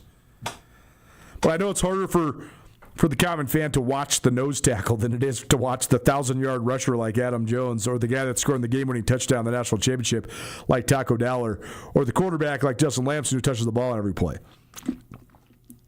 So I do think because so many of their players that are their headlining returners are the skill guys, I even think that makes the pressure even more on the Cats. So that's the one change on this. But then you go to ask me around the rest of the league. I think the only other team in the league really that has, like, quote unquote, more pressure on them than they've had in previous years is Idaho State. We had a text from a listener. By the way, please text in. Let us know your questions, comments, concerns, what you want us to talk about. 406-888-1029. One texter was asking, does Idaho State return their talented yet mercurial quarterback, Jordan Cook? The answer is yes, they do. And I think as Cook goes, the Bengals go. If you haven't seen this guy, I mean, in terms of how you would draw it up, like if he played in the 90s or the early 2000s, I would call him a prototype. 6'4", 240-pound dudes aren't necessarily prototypes anymore because the game is so fast and having mobility in the pocket is so important. But Cook has a big league arm and a big league frame. I'm not saying he's big league because he still has a lot of smoothing out to do. He's still a raw prospect, certainly. But I love the baseline talent that he has. He's also had moments of being really, really good. He threw for over 3,000 yards and 16 touchdowns last year, but he also threw 9 picks. I thought his performance in the season opener last year for Idaho State against UNLV was sort of a microcosm of their season. He threw three touchdowns in the first 3 quarters, and Idaho State was up 31-24 going into the last quarter. Then he threw 2 picks in the final quarter, and Idaho State lost 35-31. So they gave up, I think, 14 unanswered, and UNLV escaped the upset bid from the Bengals. Cook's going to be important, though, because he got hurt early in the non-conference, and that caused them to stub their toe against Southern Utah. And then he came back against the Grizz and was very good. And Idaho State took the Grizz down the wire before losing 43-38 last year. But that then put Idaho State's backs completely against the wall. And this has been one of the obstacles. I mean, the biggest obstacle for Idaho State has been how the heck do you get good talent to Pocatello? But the other biggest obstacle is when you go to like last year is such a great example of this. You go to UNLV and you take them down the wire and you lose by a touchdown. Then the next week Cook is out and you lose to Southern Utah in a game you probably shouldn't have lost, but you do. Then you go take New Mexico down the wire as well and you lose by 10, 32-22. But then you got a D2 game, which who knows, I think it was actually an NAIA game. They beat Lincoln, California 90-0, but what does that even mean? Doesn't everybody beat Lincoln, California 90-0 if they're a D1 team? I don't know. Then Idaho State won their conference opener against Northern Colorado, so then they're sitting there at 2-3. But basically, Montana's coming to town and it's a playoff game. Well, you barely lose. I think I said 43-38. It's 42-38, in fact. So you take the Grizz down the wire, too. Then the following week, you get smashed by Montana State, and now all of a sudden you're 2-6. Then you drop another one at NAU, and you're 2-5. You drop another one at NAU, and you're 2-6, and your playoff aspirations are over. We've seen this over and over again, where you have to play 2 FBSs and you play one of the best teams in the league early, and all of a sudden you have 3, 4, 5 losses, even though you probably have 4 to 6 other winnable games on your schedule. And you're sitting there and you're staring at a 2-6 record, and teams just fold up shop. They pack up the tent. That's not what Idaho State did. They turned around and beat UC Davis. Then they beat Cal Poly. Then they beat Weber State. Then they won at Idaho. And they finished 6-6. So that gives them some momentum coming into this year. Now, when you're talking about pressure, how much pressure can actually be applied to a team that hasn't made the playoffs in 22 years? How much pressure could actually be applied to a team that's only made the playoffs twice in the last 42 years? I use 42 because they won the national, 42 years leading up to this year. Idaho State won the national championship 43 years ago, 1982, so 44 years ago. Then they didn't go back to the playoffs again until Larry Lewis was the head coach in the early 2000s, and they've not been back to the playoffs since. So how do you say there's pressure on that team? Well, I do think people that pay attention to the Big Sky have taken notice. The effort against Montana, the effort against UNLV, and then the win over UC Davis last year, those were Those were good performances. If Idaho State has 2 of those swing games go their way, like let's say Jordan Cook doesn't get hurt at Southern Utah and they win that game, and then let's say they don't lay an egg at NAU, or they figure out a way to beat the Grizz, all of a sudden you're 8-4, you're a bubble playoff team. And I know coulda, shoulda, woulda, and every team that doesn't go undefeated has those coulda, shoulda, wouldas. But I do think people around the league have taken notice, and I know people at Idaho State have taken notice. Cody Hawkins has never had a winning record in his 3 seasons as the head coach at Idaho State. But they gave him a 3-year contract extension because they believe in what he's doing. I think Hawkins is a really good coach. I think the style he's employed there is one that they can find a way to win with. Then you factor in that Jordan Cook is back. You heard Hayden on the Sports Center. Striker Rashid is a first-team All-American preseason offensive lineman. He anchors one of the better offensive lines in the league. Deshaun Brooks, the running back, he was a 1,000-yard rusher for a team that Dason Brooks, 1,000-yard rusher last year for a team that doesn't really run the ball. And Shadon James was at Idaho State, then he transferred to Arizona State, and then he transferred back to Idaho State. That's a pretty rare circumstance, but he's a good player that went to the Pac-12. So I think that if you say they have pressure on him, I think that the pressure comes from the fact that they've actually had a pretty growing momentum within their program. They finished this season last year with 4 wins in a row. They do have an offensive trio that's something to build around, and they have a good offensive line. And Cody Hawkins is a good coach. So the pressure comes from people like me that are talking about Idaho State, and they're talking about the fact that, I think their over-under win total is probably right there at like 7.5, maybe even 8.5. The other thing that caters to them maybe being able to put something together is that they only have to play 1 FBS game this year, and it's at Utah State, not 2 like they did last year. They open up at home against VMI, then they're at Utah State. They got San Diego coming to Pocatello. That's a nice non-conference game. It's a San Diego team that's in the playoffs more often than not, but it's a Pioneer League team, so they're non-scholarship. Then you got at Southern Utah to finish your non-conference. I see 2-2 or 3-1 right there if you're Idaho State, if things go your way. You got Northern Arizona coming to Pocatello. Cal Poly coming to Pocatello. At Weber State. Weber State's in a rebuild under a new head coach after a disaster last year. They got their former head coach, Mickey Mental, fired. Got Portland State coming to Pocatello. You're at Utah Tech. You got Montana State coming to Pokey. You're in Missoula November 14th. And then you got University of Idaho coming to Pocatello as well. So, let's look at their conference home games. NAU, Cal Poly, Portland State, Montana State, Idaho.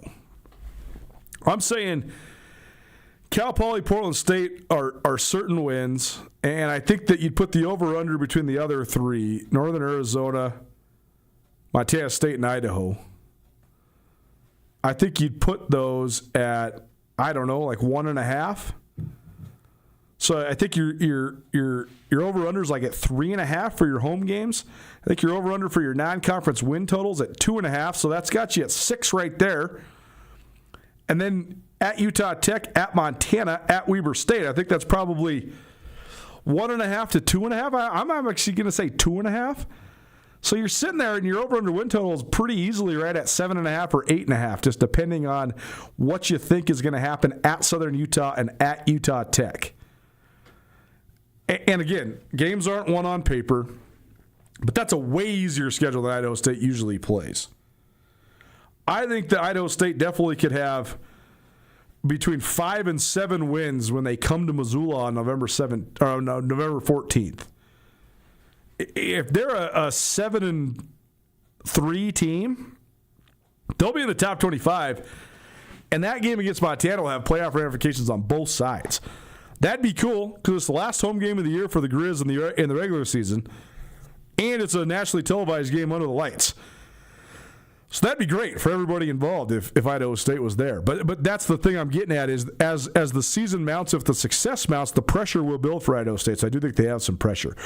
The rest of the league, I mean, Cal Poly's got a new head coach. Cal Poly's been trash for multiple head coaches in a row. They can't figure it out. Ever since they ditched the triple option, they've had no identity, and they've been a mess. Eastern Washington used to be elite. They've completely fallen from the ranks of the elite. I don't know how they get it back. Aaron Bestis keeps staying around, and ever since Eric Berrier walked out the door, they have not had any ground to stand on. Portland State, they don't even play in Portland. They play in Hillsboro, 40 minutes away at a high school stadium that doesn't even have stands on both sides. I don't know how you win Division I games at a school where the campus isn't even close to the stadium isn't close to the campus, and campus is not close to the stadium. You don't even have your own stadium. You got to rent it from Hillsboro High School. That's ridiculous. So I can't see how. And Northern Colorado has been a D2 program since they joined the league. They've never invested in it. They've had one winning season in 20 years. They've never made the playoffs. They've hardly ever beat anybody. When they beat the Cats or the Grizz or anybody else good, it's always a historic win for them, and it's a complete calamity for that team. You always hear all these crazy platitudes like when Bob Stitt lost in Greeley, it was like, I think it was the first time the Grizz had ever lost in Greeley. They haven't lost since. I can't remember the last time Northern Colorado scored against the Grizz. I'm serious. I bet you that Northern Colorado scored 7 points in the last 8 years against the Grizz. I'm going to look up that stat on the break, but Northern Colorado has not scored very many points against Montana since Bobby Houck took back over.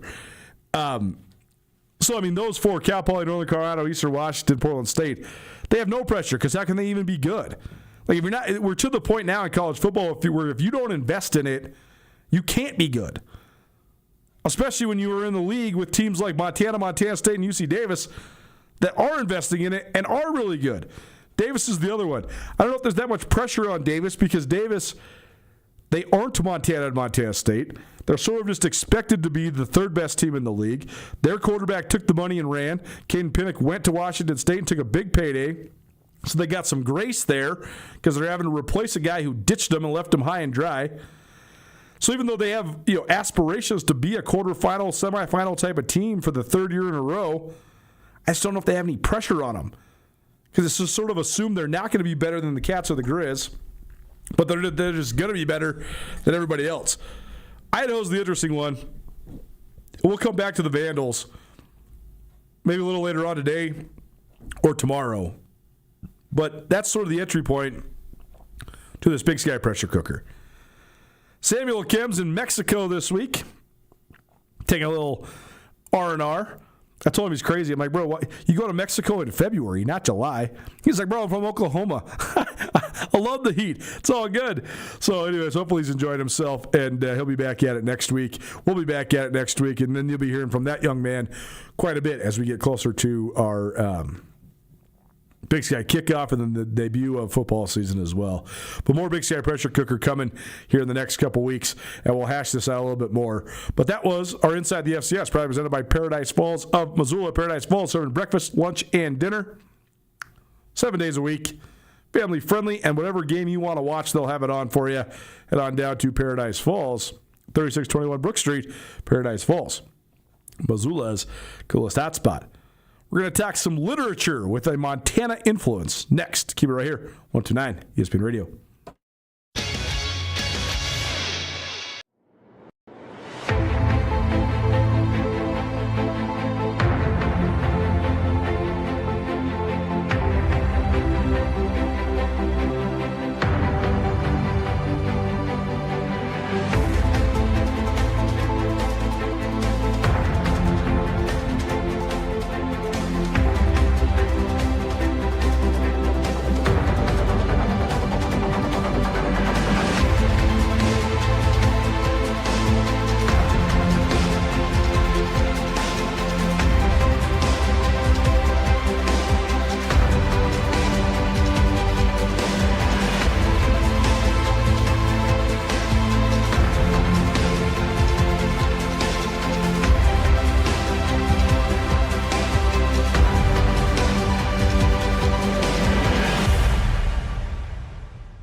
Is a will you marry me in your future?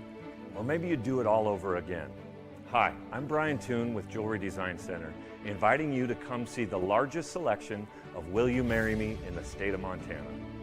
The brightest diamonds of every shape and size, unique settings built to last, and skilled jewelers on site offering free sizing and maintenance for life, because that's how long we want to be your jeweler. Jewelry Design Center in Missoula, on Brooks, across from the Montana Club.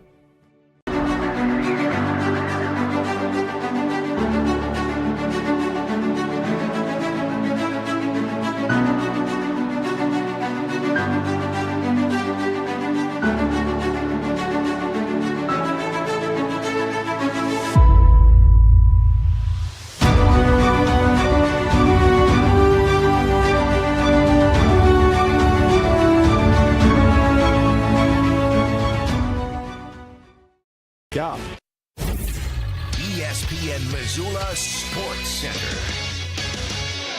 The Montana and Montana State football teams combined to place 11 players on the Stats Perform FCS preseason All-America team, which was released Monday. Hello, I am Hayden Smith. The Bobcats led all FCS programs with 8 selections on the team, which featured 101 players representing 53 schools from all 13 conferences. Montana had 3 selections, while the Big Sky Conference as a whole placed 23 players on the preseason All-America squad. Montana State had 5 first-team honorees: Missoula native running back Adam Jones, offensive lineman Titan Fleischman, Billings product and defensive back Caden Dowler, place kicker Miles Sandstead, and all-purpose standout Taco Dowler of Billings. The Bobcats also landed 3 additional players on the team. Quarterback Justin Lamson earned second-team honors, while Great Falls native linebacker Cole Taylor and defensive back Taden Gray were both named to the 3rd team. Montana's first-team selections were running back Eli Gilman and linebacker Peyton Wing, while quarterback Kaylee Ayat earned a spot on the 2nd team. Other Big Sky Conference first-team selections included UC Davis wide receiver Samuel Batu Jr., Idaho State offensive lineman striker Rashid, Cal Poly linebacker Mikey Diamanto, and UC Davis defensive back Rex Connors. Second-team honorees from the Big Sky included UC Davis tight end Winston Williams, Eastern Washington defensive back Jalen Jenkins, and Northern Colorado long snapper Maddox Boughton. The 3rd team included Idaho State running back Dason Brooks, Idaho State wide receiver Chedon James, Eastern Washington defensive lineman Isaiah Perez, UC Davis linebacker Porter Connors, Cal Poly linebacker Kenny Olson, and Utah Tech punter Ryan Marks. This ESPN Missoula Sports Center is presented by Canyon River Golf Club. It's Nuanez Now on 102.9 ESPN Missoula. Watch the show statewide on SWX Montana Television.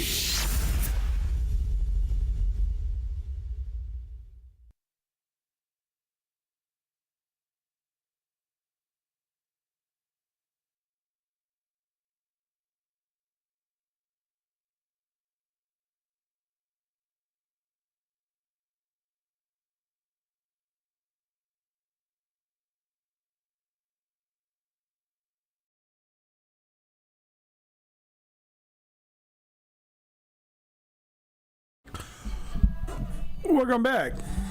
Nuanez Now. You're listening to 102.9 ESPN Radio. Appreciate you for hanging with us. I'm Colter Nuanez, coming to you through the Grizzly Disposal Studio here at the Missoula Broadcasting Company. Take a step outside of sports. I just decided to lead this next interview with the promo spot about this event. So I'll let you know what's going on. This is a cool deal. We'll talk about my thoughts on this on the other side, but here is an interview about a fun deal that's going on here in Missoula the next handful of days. The James Welch Native Lit Festival returns to Missoula July 16th through the 18th. The festival features prominent indigenous writers, including Arthur Z., the longtime director of creative writing at the Institute of American Indian Arts. This year, the festival will highlight Native poetry in recognition of Welch's first publication, Writing the Earth Boy 40, his only work of poetry. This year's festival will offer free panels on poetry, reading, and writing workshops. July 16th and 18th will take place at MCT, while July 17th will be hosted by the Missoula Art Museum. For more information, visit jameswelchfestival.org. Well, very excited about this, and this is a cool event that's coming back to Missoula this upcoming weekend, the James Welch Native Literary Festival. It's happening at a variety of different places. We'll get into the who, what, when, where, why, but this is going down July 15th through the 18th. If you're unfamiliar with James Welch, one of the great writers to ever come out of the state of Montana, certainly a very influential Native American voice, and sort of the motivation behind this festival. And we are joined by Sterling Holy White Mountain, who is a part of this festival and is going to help let us know a little bit more information about this. So, Sterling, we appreciate you being here. How's it going? Man, thanks for having me on. I'm looking forward to talking with you. Well, first of all, tell us sort of about the origin of this, because it's been going on for a little while now, and it's a very cool deal.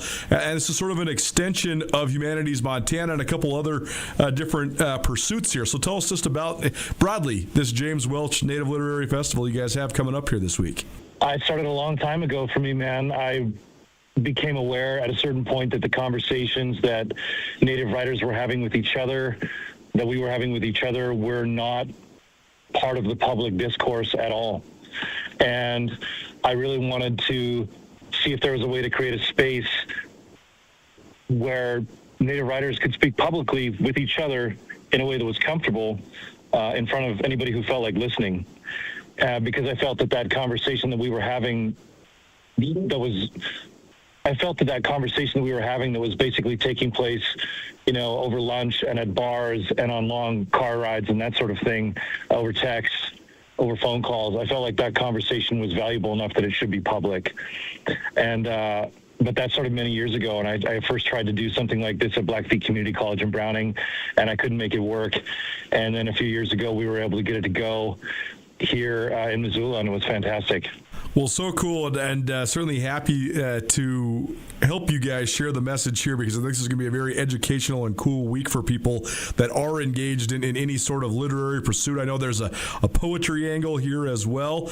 But first, you got to start with just James Welch himself. I mean, obviously a very honorable person that had a huge influence on literature, not just in Montana, but in America and around the world. So just being able to honor sort of his legacy, what gave you guys that idea, and what sort of influence do you think he's had just on sort of the Native American writing community and the writing community in general? The impulse behind putting his name on the festival was that in these conversations that I was having with other Native writers, and this includes fiction writers and poets, is that all of us were talking about Jim's work, but almost no one anywhere in America was talking about Jim's work. And I thought that was really interesting. And I thought that maybe there was a way to correct that. In my conversations with other Native writers, I realized that all of us were talking about Jim's work, both his fiction and his poetry. And but that conversation was not something that was really happening anywhere else in the country as far as I could tell. And I wanted to see if there was something that we could do about that. And I really felt that bringing that original idea of having Native writers speaking with each other publicly, ideally in a space where younger Native people could hear them speak, and also non-Native people could hear this conversation that they've never heard before, pairing that with Jim's name would, I think, pairing that with Jim's name would move us in a small way toward correcting both of those problems, which is, one, more people should know more about Jim's work, and two, more people should hear these conversations. Sterling Holy White Mountain joining us, talking all things James Welch Literary Festival, which begins on Wednesday, July 15th. There is an event going on at the Roxy. They're showing a couple films that will then be followed by discussions. That starts at 7 p.m. You can visit the roxytheater.org to find out more about ticket information. All the information for this James Welch Festival is available at jameswelchfestival.org. And then on Thursday, Friday, and Saturday, various other events going on, everything from workshops to discussions to panels about everything from fiction to nonfiction to poetry and everything in between. So take us through that part, Sterling. What sort of, I guess, what sort of the motivation of some of these panels that you guys have and some of these workshops that you have, and how can people be involved if they are so inclined? The thing that's really uncommon about Jim is that he excelled both as a poet and a fiction writer. And the first festival a few years back, we focused with the evening speakers on fiction writers. This time around, it just made sense to do poets. So all of our evening speakers are poets. All of our evening speakers are poets, and of course on Saturday night we're going to have the National Poet Laureate in conversation with a few of his former students. I think it's going to be incredible. I think that's really a conversation that should not be missed. The rest of the panels are a result of me thinking about what would it be interesting to see people talk about, what sort of gaps do I see in the general public conversation around Indian issues, things that are happening in Indian country. So we have a really great panel on tribal sovereignty that's going to happen Saturday morning. We have a panel of Blackfeet artists, visual artists. There are a lot of Blackfeet visual artists. I want to talk about them with that. Nonfiction, debut fiction. And then we have, Stephen Graham Jones, who has an absolute cult following around the country. People come out of the woodwork to see Stephen Graham Jones in public. And so it's just me thinking about, like, what is interesting, what sort of gaps can we fill. The poetry angle is also interesting because, as you mentioned, I mean, it's very rare to find a writer who is proficient, if not elite, at nonfiction or a fiction and poetry, or a combination of those things, right? You're either most of the time a poet or not, and that's an interesting exactly fold. Right. But James Welch himself did have one fine work of poetry from way back in the day. I think 1971. So. If there are aspiring poets that would like to attend some of this stuff, how do you hope to help them hone in their skills? And tell us just a little bit more about the poetry angle of this festival. Poets have a very specific type of conversation that they have with each other. And I think that conversation is interesting generally to anybody that's interested in writing, but specifically very helpful for poets. And I think regardless of what kind of poet you are, what your background is, race, ethnicity, etc., that kind of conversation is going to be useful to you, if not like profoundly helpful to you. So the idea was always to get these writers together, to have them talk about writing. The idea was always to get these writers together to actually have them talk about writing, because Native writers, whenever we're in public, most often what ends up happening is we end up answering a lot of questions and having a lot of discussions about our identities, about where we're from, about, problems like social problems in America, et cetera, et cetera. All that stuff is important, but what I really wanted is I wanted to hear anybody who wanted to hear Native writers speak about their craft and about writing. And I think that kind of conversation is helpful for anybody, regardless of who you are. That's always been the goal. To find out more about the James Welch Literary Festival, jameswelchfestival.org. Sterling Holy White Mountain, who is involved in this festival, is our guest here. Appreciate him for taking some time. Most of the stuff that's going on Thursday and Friday and Saturday will be taking place at either the Missoula Art Museum, that's MAM, or the Missoula Children's Theater, MCT. And to find out a full schedule about all of these various different workshops, keynote speakers, discussions, all of that, again, you can just find it, jameswelchfestival.org. Am I right, Sterling? Almost all of this is free to the public. Yes, the only reason we're charging at the Roxy is just because it's been really hard to find money, and we got to cover our Roxy fee, Otherwise, that would be free too. But everything else is free. We really wanted to keep this as open to the public as we possibly could. We didn't want anyone to feel limited by maybe not having enough money to pay for a couple events. And that was always another part of our goal, our vision for the festival, is that it's available to anybody that wants it. The only event that is not at either the Roxy, the MCT, or the MAM this weekend is there's a Friday night event, a reception at Radius Gallery, where Lois Welch, Jim's widow, and also one of the festival organizers and visionaries, is going to be giving a talk about Jim and Jim's book of poems and how that book was developed, and I think it's going to be really great, and that's also free. Well, it's very awesome. Certainly, as a writer myself, growing up in Montana, James Welch is a huge influence on me. A Winter in the Blood is one of my favorite books. So this is very cool, and I am certainly going to try to make my way down to at least a couple of these, so maybe I'll run into you down there. But is there anything else people need to know, Sterling, before we get you out of here?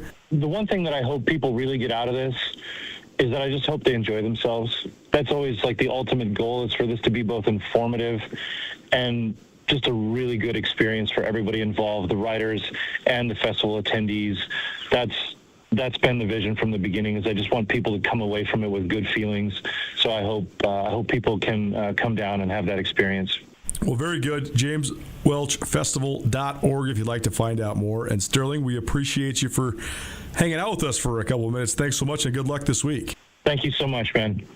The James Welch Native Lit Festival returns to Missoula July 16th through the 18th. The festival features prominent Indigenous writers, including Arthur Zeeb, a longtime director of creative writing at the Institute of American Indian Arts. This year, the festival will highlight Native poetry in recognition of Welch's first publication, Writing the Earth Boy 40, his only work of poetry. This year's festival will offer free panels on poetry, reading, and writing workshops. July 16th and 18th will take place at MCT, while July 17th will be hosted by the Missoula Art Museum. For more information, visit jameswelchfestival.org. James Welch, one of my favorite authors. Fool's Crow, Winter in the Blood, must-reads if you are a Montanan. Appreciate Sterling Holy White Mountain for joining us and helping promote that. James Welch, that's WELCH festival.org if you want to find out more information. There's a whole slew of stuff. There's workshops and talks and discussion panels, and almost all of it is free. The event at the Roxy tonight is unfortunately sold out. I recorded that. It's going to be fun. I think it's a cool. It's tomorrow night, a Wednesday night at the Roxy, but they're out of tickets. They weren't when we recorded that at 1 p.m. today, but they are now that we're sitting here at 5:45. So good job by everybody that bought the tickets. But that's that. But you can also keep checking because they might have some more tickets for release. But everything else is free. So you can check out that schedule, jameswelchfestival.org. Off the sports path into the literary path. We'll come back to sports on the other side. Don't change that dial. Keep it right here. It's Nuanez Now, ESPN Radio. In honor of our great nation's 250th anniversary, Mattress Firm is having its biggest 4th of July sale ever. Save up to $1,000 off top-rated Tempur-Pedic, or save hundreds off Purple mattresses and premium adjustable bases. Save up to 50% on top-of-the-line mattresses, all backed by their 365-day guarantee. See store for details. It's their biggest 4th of July sale ever at your locally owned and nationally known Mattress Firm. Mattress Firm, where it's easy to get a great night's sleep.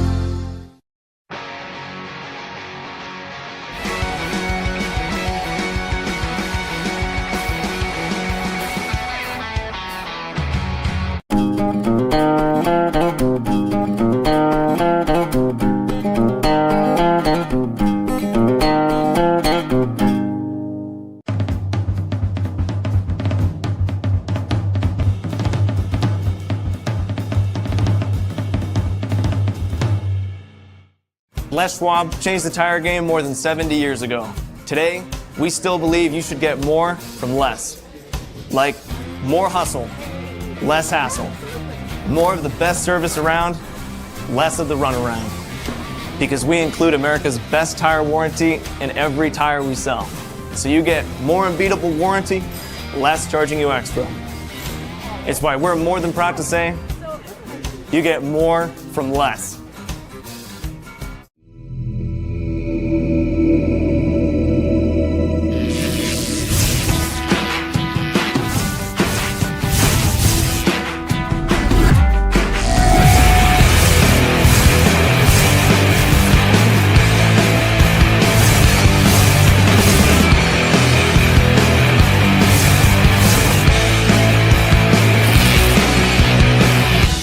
Jewelry Design Center. We want to be your jeweler for life.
Is Nuanez Now on 102.9 ESPN Radio Missoula.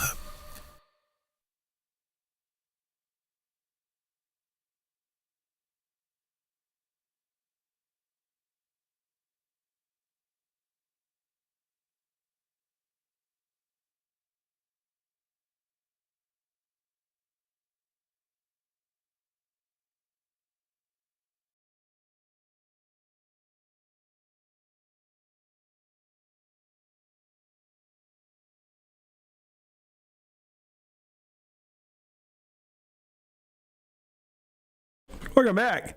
I haven't seen these guys in a while. I've seen Fits in the Tantrums as much as almost any act. I was actually thinking about that the other day.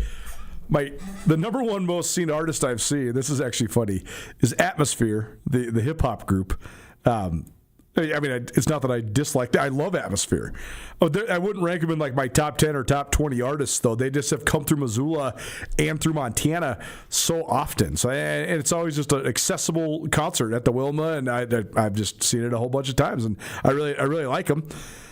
But part of it's just like the bands I've seen the most. Pearl Jam's one of my favorite bands, and I've seen them 7 times, and that's just completely by choice, going out of my way to see them. Dave Matthews Band, same deal. Seen them a bunch of times as too. And that's also sort of accessibility because I've seen them at the Gorge. I've never seen them anywhere but the Gorge. But then Fits of the Tantrums, he's right up there because their drummer makes his home part-time in Missoula. So they got some Missoula ties, and they're always coming through. They're a fun act if you ever get a chance to see them.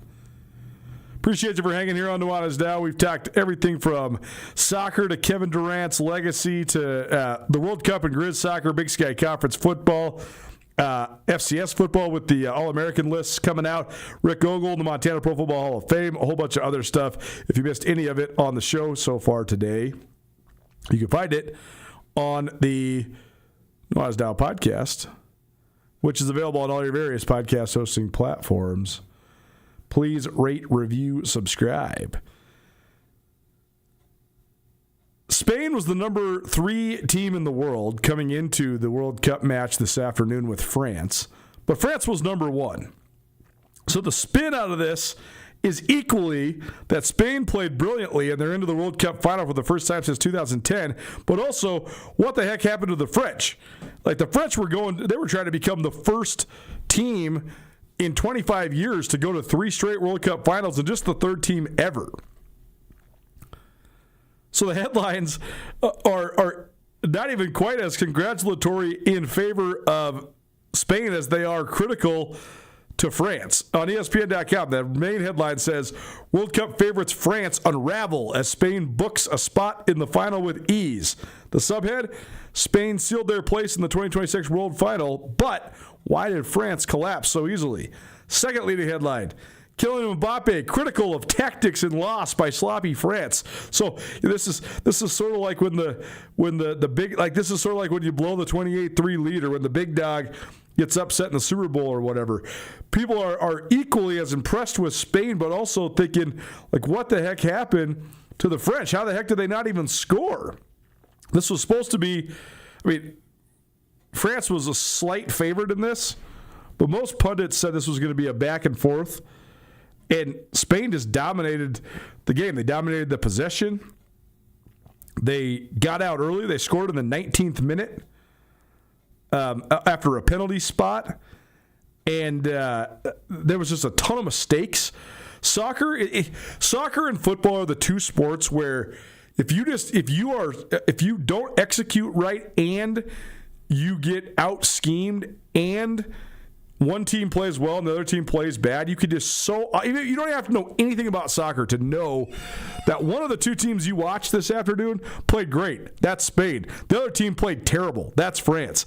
And when you have both, it just becomes so easy to analyze it from both sides. Why did Spain play so well? But also, how did the number 1 team in the world completely no-show? It's really interesting. And now, what sort of momentum that's the other thing that's fascinating about these tournaments, right? We see this in the NCAA tournament all the time, too. Like, what happens when, like, so often you go upset the favorite? We see this in the FCS playoffs. Sure, the Grizz did this in 2008. They upset James Madison, the number 1 team in the country. That Grizz team was very good, but Montana went on the road and upset James Madison, and that then was sort of like their national championship. They lost the next week in the national championship. I'm not saying that's going to happen to Spain, but what happens if that is a dynamic? Like, Spain's gotten over the top against France. Do they still have gas in the tank now as they await the winner of England and Argentina? England-Argentina match will play out at 1 p.m. tomorrow, so we'll have full reactions from that one for you as well. We will also hear from Carol and the Chicken Doesn't Know Sports tomorrow. And we'll also hear from Jeff Safford, an update on all things baseball, paddleheads, Major League Baseball, and everything in between. We're also going to talk about some Montana Miles, some Montana State games, and sort of just put a bow on the week. This is my last short week of the summer, and then we're full-fledged pedal to the metal into football. So very much looking forward to this weekend, but also diving into that with all of you. I wish I had some soccer to go watch tonight, but in the meantime, we'll have plenty of soccer reactions for you and much more tomorrow. We'll see you at 4 p.m. Appreciate you listening. It's Nuanez Now, 102.9 ESPN.